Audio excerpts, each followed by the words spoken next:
aspect. So we're looking at cellular respiration today, and over time we've talked about some various aspects in biology. Particularly, we started with introductory biology class, where we talk about some of the important things that we expect to know, and from there we took a step ahead to explaining some basic biological concepts. So yes, this one as well is still a basic part that you need to know. As a matter of fact, it's something you perform daily, so you should know how is it done, how is it making, how is it supporting life and all of that. So I hope we can still hear me. Can we? Yes, sir. Okay, Yes, sir. very good. Yes, sir. Okay, so let me reduce the height of this one.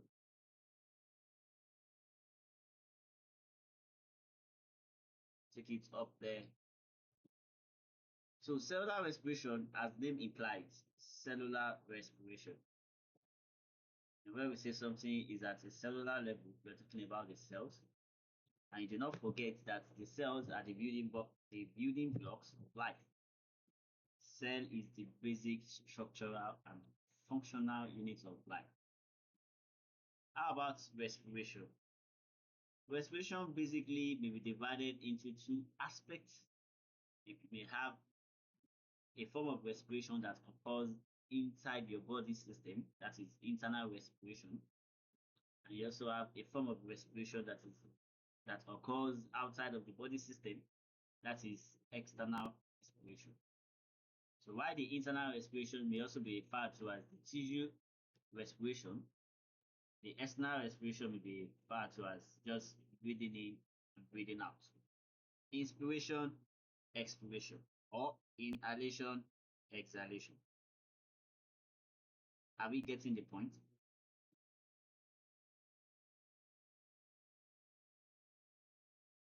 Can we still hear me? Am I still audible? Yes, sir. Yes, sir. Okay.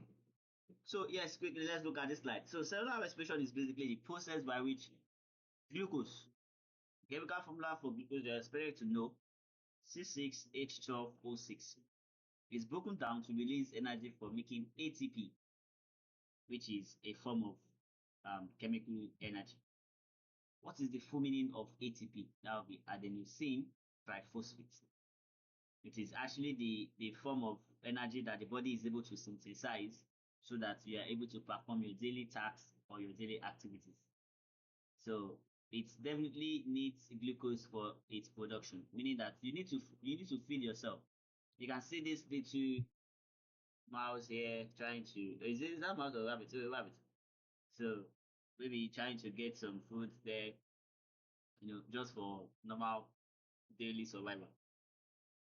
So yes, you need food to survive. And the essence of taking in food is basically to be able to supply energy for your body functions. So all life activities you are doing, maybe you want to go to school, you want to do this, you want to do that, to set career for yourself, all of that. Everything is basically to be able to have your own source of money or whatever, and at the end of the day, to put food to your table. So everything in life, that's it. So you put food to your table so that you can feed yourself, so that you can live well, you can survive. Imagine someone that is not able to feed well or that is malnourished. Let me put it that way. They are when you see them, of course, you see some visible signs that this person probably has not been eating well, or yeah, some of them might die over time if the starvation is going too long. Anyway, so let's go away from that. So cellular respiration is the process by which glucose is broken down to release energy. So how is the energy actually released? You will definitely see here that this is uh a form of chemistry, actually.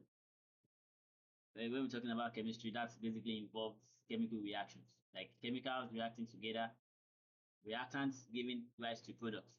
So you do remember that all what you have on the left hand side are the reactants, and all what you have on the right hand side are the products, and then you have the arrow here, which shows the direction of the reaction.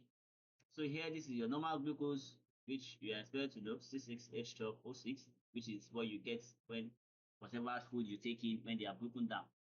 So maybe you take a glucose, which is a form of carbohydrate. Maybe you take beans, which is a form of let me say, beans is actually not a protein per se. It has more of fibers in it. So let me just say, no, don't let me use protein, beans in that regard. Maybe whether you take meats, you take eggs, that's containing proteins, containing fats, everything all together, we still go through a certain pathway that give rise to the formation of this glucose here. And if this glucose that is being formed needs to be oxidized, as you can see here, oxygen is needed, meaning you need to inhale. That is, you need to take in oxygen. You need to take in oxygen. So oxygen is needed so that the oxygen can now come to oxidize this glucose that is being formed from this from the food you take in, and then that gives rise to the formation of water, formation of carbon dioxide or carbon dioxide, which is CO2, and also in total you have formation of 36 ATPs, adenosine triphosphate. So when you breathe in, you take in oxygen. Yes, it is expected that the air that you take in has a lot of components.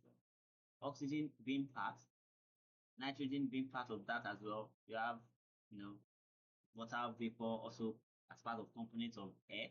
You also have dust, yes, as part of air. And you also have some little rare gases, I mean the inert gases, which makes just a very small percentage of the air components. So all of this, your body do not actually need most of them. The one that is very, very crucial for life is this oxygen gas. Yes, those part of those dust, for example, the body already has certain mechanisms that it's able to filter out those as a like is able to filter that out for you so that it don't get into the body system so that it won't cause any problem. Okay, am I still audible?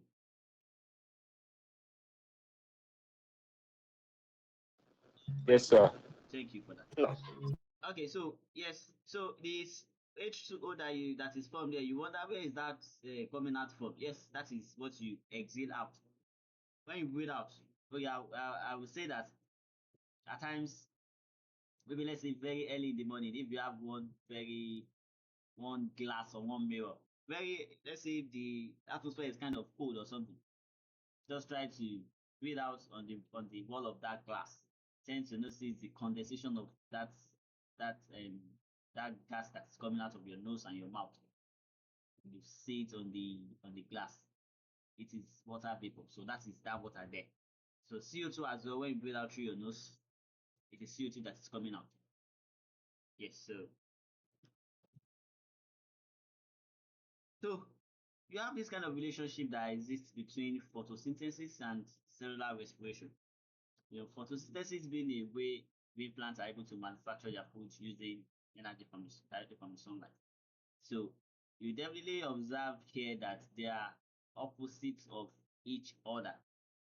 Meaning that when you take the equation of photosynthesis, that is 6H2O plus 6CO2 giving 6H12O6, that's glucose, and 6O2, that's oxygen. When you take a when you laterally invert it, or no, let me put it out, when you just switch the positions of those on the right to that on the left, and those on the left to that on the right, minus the oxygen there, minus the energy there, rather, you're going to have this equation here where you exchange the position and you exclude this one out.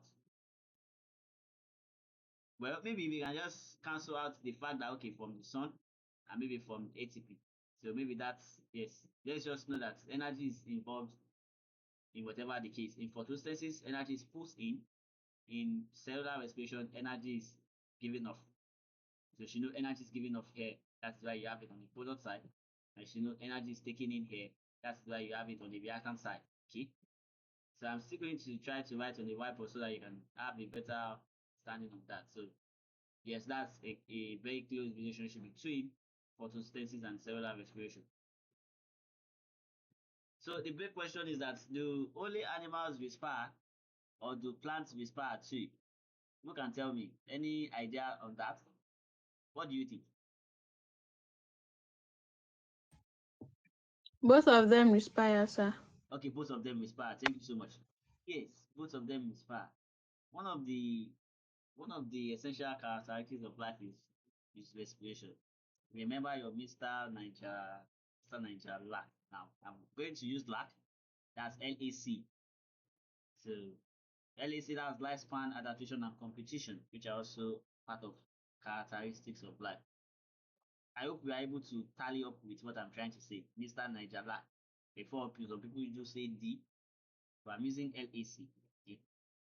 So the big question, so the answer to that is that says both of them respire because they need to get uh, the food they take in. They need to get oxygen inside their body cells so that it can be oxidized and energy can then be released to the cell for normal activities that you're performing.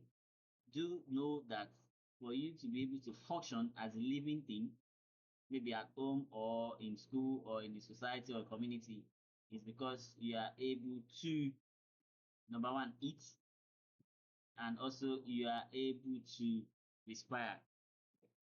Suppose these functions or these important characteristics are driven off,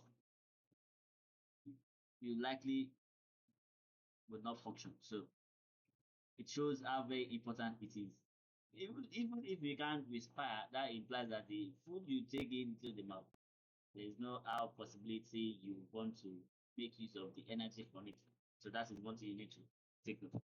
So only plants perform photosynthesis. Yes, very important. Only plants are able to perform photosynthesis, but plants and animals perform cellular respiration. Very important. So can you explain why? Well, maybe we are going to try to explain that later as we proceed in the presentation. So let's move further. So cellular respiration overview. So basically, it occurs in three stages. It occurs in three stages. But do not forget that I mentioned that in some of your textbooks, you might see that respiration is divided into two: internal respiration and external respiration, as earlier mentioned. And internal respiration, we call it tissue respiration or cellular respiration. That is taking place at the cellular level or at the tissue level. However, um, external respiration, we take it basically as breathing. So that breathing may now be breathing in or breathing out. So when you breathe in, it's called inhalation. I'm going to spell it on the whiteboard. Or inspiration. When you breathe out, it's called exhalation or expiration. So this cellular respiration we're now talking about, which is same as tissue respiration or internal respiration, is now divided into three stages. It's occurring in three stages. So you have number one, you have glycolysis. You have number two, Krebs cycle, and number three, you have the electron transport chain. So we are going to talk about each of them one after the other, very briefly without taking much of our time. But before we proceed to that, do you know that glycolysis occurs in both aerobic and anaerobic respiration? That means it serves as a link. It links both aerobic and anaerobic respiration together. Yes, I forgot to mention that as well. That respiration may also be divided into, oh, sorry, let's open another whiteboard there.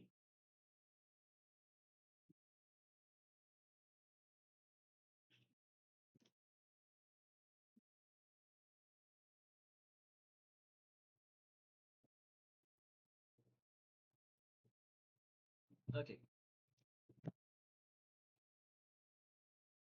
I also forgot to mention to you that yes, the same respiration we are talking about may also be divided into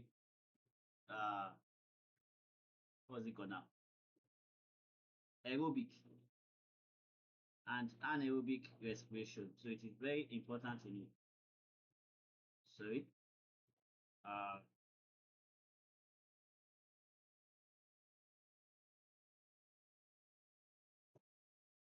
so aerobic respiration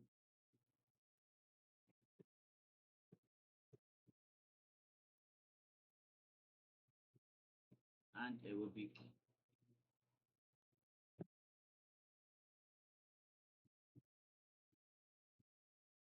respiration. Yes. So and also not forget I mentioned that you may have this division as well into into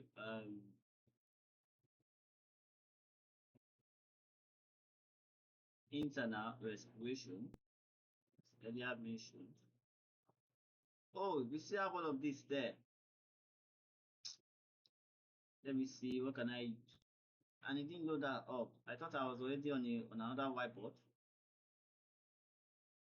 Sorry about that. Can we see what just happened now? Imagine.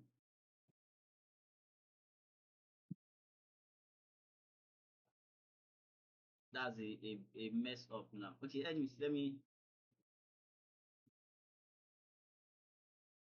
try to erase that.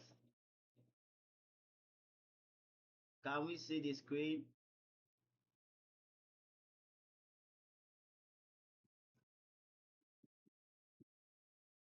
Hello.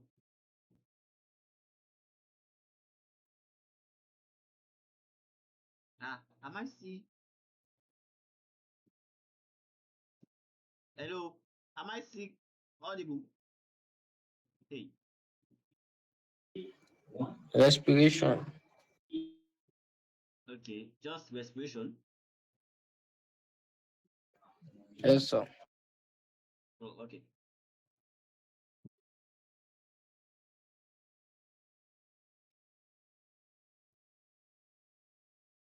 So as earlier mentioned,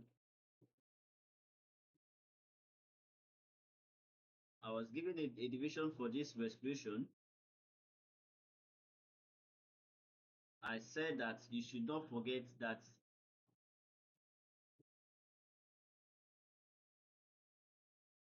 you may have aerobic respiration. So I have to rewrite again because that one was somehow. And also you may have anaerobic respiration. So on this part, you may have it divided into what's it called now? I said internal the other time.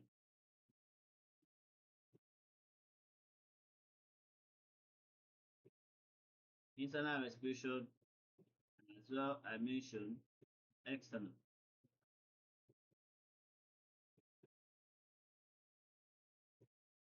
respiration.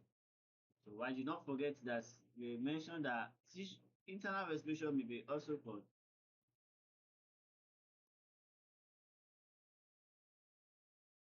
cellular respiration or tissue respiration. Okay.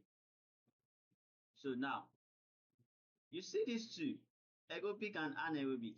You should know that there is a link between them. There is something that link them up together. Okay. Something that link them up together. That is glycolysis.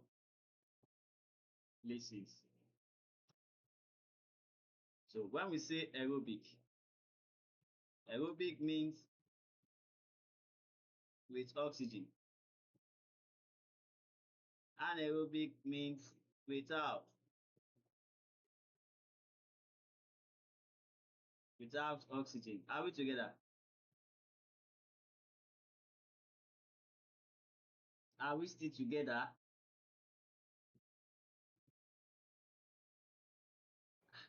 Yes, sir. Is my screen still audible? Is my screen still visible rather?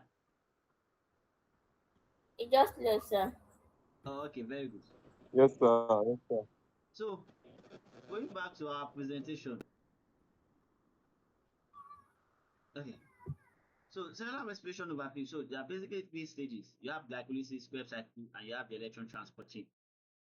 So glycolysis, you should know it serves as a link between the two of them, both aerobic and anaerobic. And as the name implies, glyco. Talking about glyco simply means it's basically glucose. Why? Whenever you see lysis in biology, basically means splitting. Okay, I hope we take note of that. Why is this dark? Can we see the white screen the other time when I move over here? Can we see this one?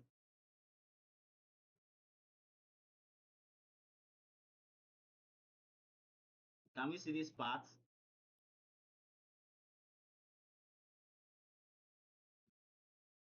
I don't know how come the class is somehow like this. Where is this picture in picture?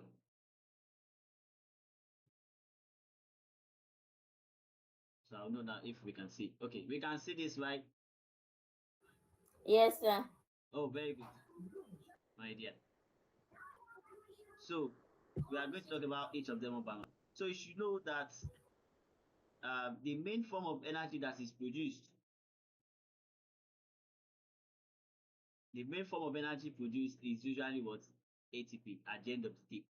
So basically, let's move away from there. Now,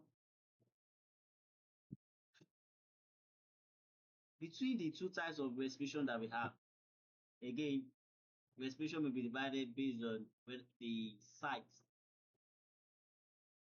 where it occurs, or it may occur based on the need of oxygen or the absence of oxygen, the presence of oxygen or the absence of oxygen. So now we have a very significant ATP production whenever we're talking about the aerobic respiration. So you should know that this aerobic respiration tends to release its own energy very slowly using oxygen to convert one molecule of glucose to give 36 amounts of ATPs. However, the other one, which is anaerobic respiration, is able to give its own energy at a very, very immediate time when it is needed. Let's say you need the energy instantly now, it can be produced at that time. Okay, but the energy that one can produce is not as significant as the one that you can get from aerobic respiration. So which we are also going to see very shortly.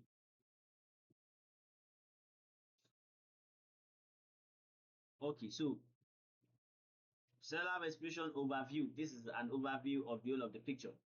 So here in the cytoplasm you have what's it called now? Glucose. When glucose is coming in, the very first thing, the very first place or pathway that it gets to first is glycolysis. The glucose is coming, it comes here. When it comes here, it eats the glycolysis first. So that when it eats the glycolysis, there are two possible things. Okay, one of the possible ways is that this when the glycolysis has occurred. For example, this glycolysis, as I've said earlier, glyco is from the word glucose. Lysis is from the word splitting. So this glycolysis basically means splitting of glucose into a three-carbon molecule. I'm going to write that for you. So you now see this glycolysis now.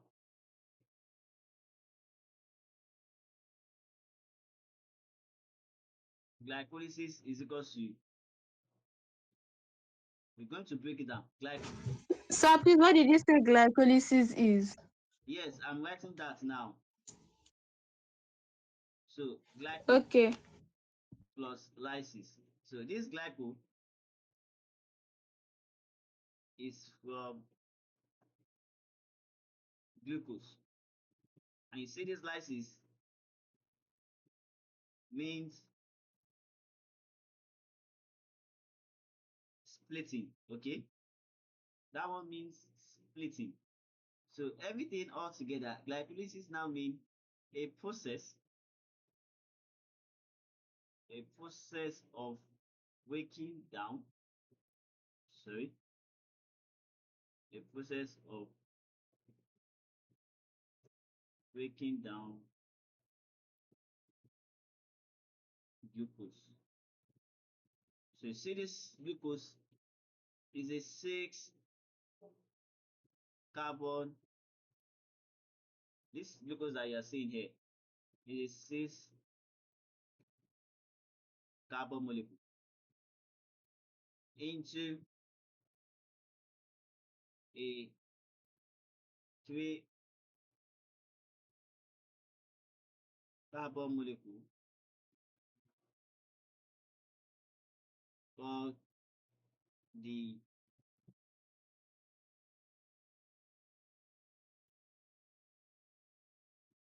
pyruvic acid, okay? Pyruvic acid CH3COCOOH.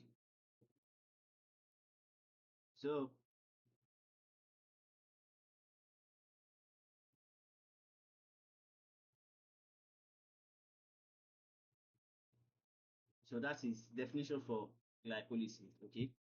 So it is basically a process of breaking down glucose molecule, which is a 6 carbon molecule, into a 3 carbon molecule, which is called the pyruvic acid. So now we are going to return back to the overview of respiration that we're talking about. So now, when the glucose has already come in here into glycolysis, so it has two, just two. Sorry, sir, please, can you repeat what you said last? Let me go back to that screen there. I said that this is definition for glycolysis. I hope you're able to capture that. I said it's the process of breaking down glucose, which is the 6 carbon molecule, into a 3 carbon molecule called the pyruvic acid. And the pyruvic acid, this is its own chemical formula, CH3COCOOH. The 6 carbon molecule, you remember it is glucose, which is what? C6H12O6. Are we together?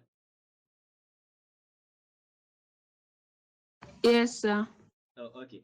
So we are now going to look at the, I was giving the general overview the other time. So let me go back to general overview now. Yes. So here we're saying that when glucose comes in, well, let me say that, okay, let's say maybe there are three possible ways. One of the ways is this one that goes up here. Another way is this one. Another way is this one down here. Okay. But before we move further to that, please note that equation for glycolysis can be summarized as this. Let me write it out here. So you expect the equation for glycolysis to be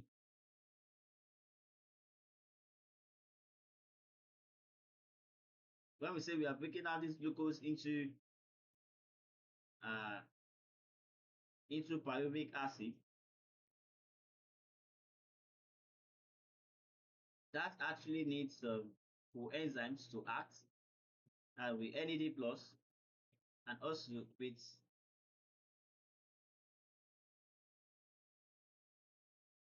we're going to have two energy substrates,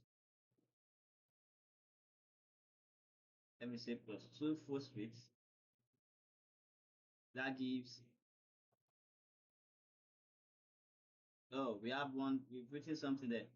Let me just write 2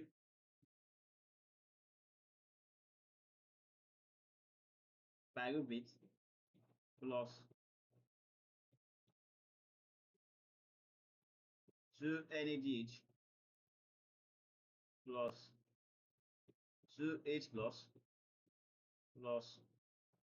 2 ATP plus 2 H2O. Okay, I don't know, I should have written it straight. This doesn't have liso, or liso, what I used to call that thing? It should have. I don't know what's the function of this tape. No.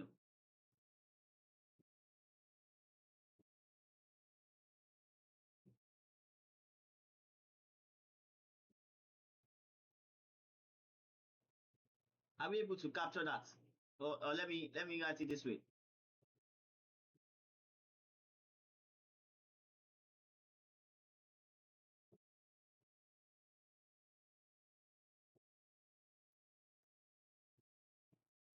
So to give 2 pyruvates plus 2 NADP, sorry, NADH rather. There's no P there. No P is there. NADH, I mean, plus 2 H plus plus 2 ATP plus 2 H2O. Okay. So what you notice here is the fact that this guy, that is the glucose, that is the main component that is being broken down in the glycolytic pathway or the glycolysis pathway, while pyruvate is from pyruvic acid. So that is the main product of what? Of the glycolytic pathway. So you see all these two NAD plus, ADP, those ones are serving as coenzymes basically. So NADP is a coenzyme. This ADP is a form of breakdown of energy, ATP. So you can also take note of this one as well. Anybody can screenshot that and send to the platform. So that's that about that. So quickly, let's get back to that explanation that we're giving there. So we said that this glucose, when it gets in, it gets to the glycolysis. Now, when it moves this way, you can see it has already produced pyruvic acid. Now that pyruvic acid now goes into the Krebs cycle. Now this Krebs cycle is a pathway that was described by a particular, should I say, a scientist now called Sir Hans Krebs. I write that name out. I said Sir Hans Krebs. So he's the one that gave us what? The Krebs cycle. Okay. So this pyruvate that is being produced from this glycolysis goes into where? Into the Krebs cycle. Remember, if you don't call it pyruvic acid, you can call it pyruvate as well. They are basically still same. Okay. Am I still audible?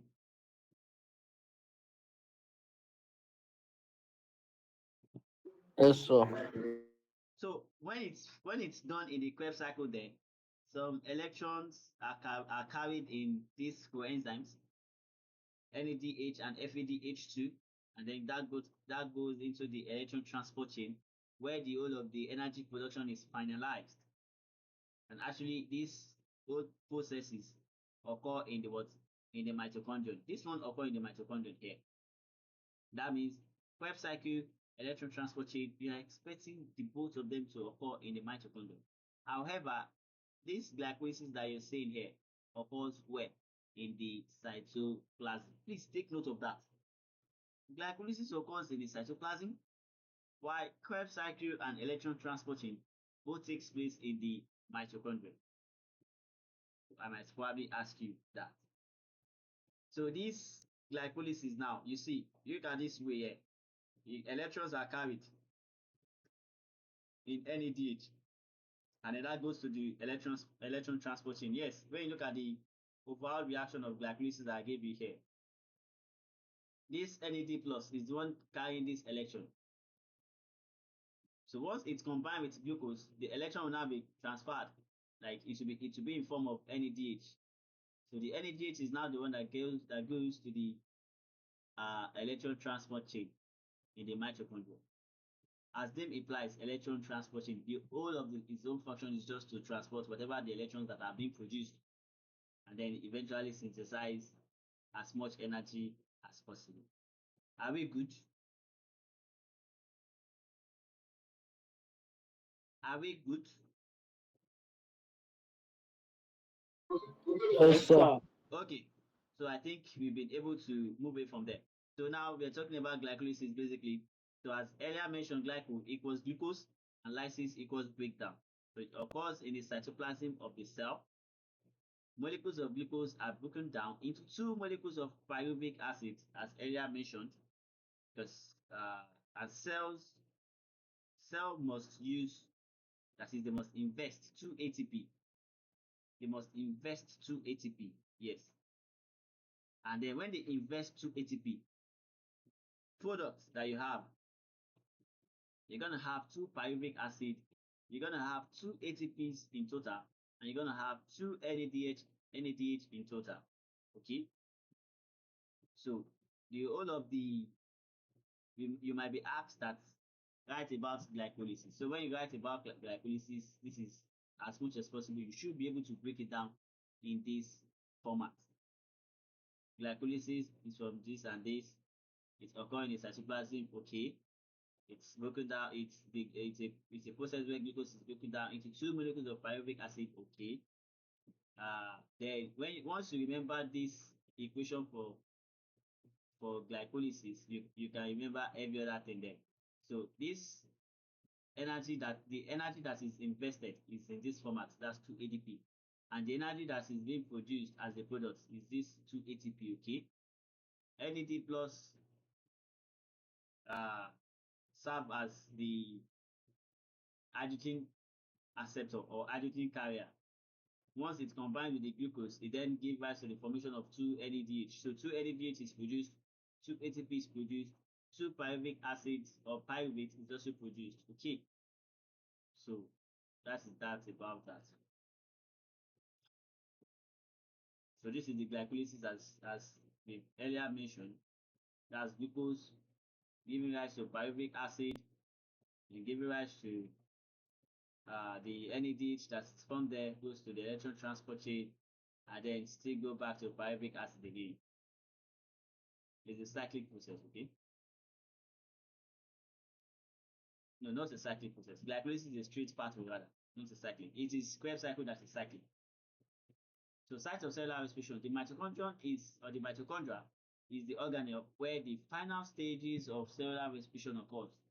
As earlier mentioned, both Krebs cycle and electron transport chain takes place in this mitochondria. So that's the diagram of the mitochondria, that's how it looks like, and those are some of its parts. You see the inner membrane there, which is this, and you see the outer membrane there, which is that you have the the cristae.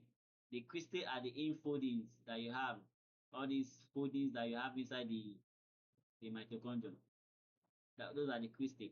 And filled within the cristae is where you have a fluid. That is the inner matrix or matrix, basically. That is what fill up all these spaces, okay? So you need to know that as well. Cristae is the folding of the mitochondrion. Mitochondrion is bimembrane layer. That is that it has inner membrane, outer membrane. Cristae are the infoldings, and you have matrix, which are fluid within We can see this presentation. Yes, sir. Okay. So we can see this too, right?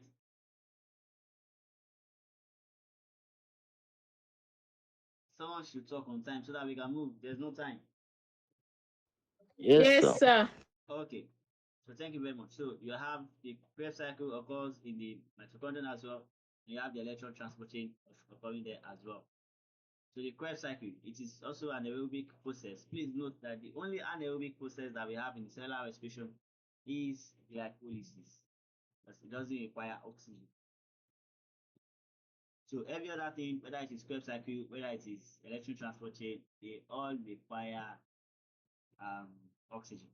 So yes, it is aerobic process only if oxygen is present. Yes, that is when it occurs. And it occurs specifically in the matrix. You take note of that. In the matrix of the mitochondria, So pyruvic acid from glycolysis enters to form this will now form 2 ATP, 6 NADH, 2 FADH, and 1 CO2, which is released when we exhale. It is this Krebs cycle. Please note that it is also called the CAC, citric acid cycle. In total, should that be 2 ATP now or just 1 ATP? Okay, please take this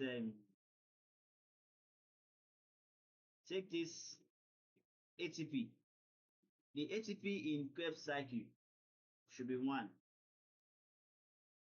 I'm supposed to put 1 there.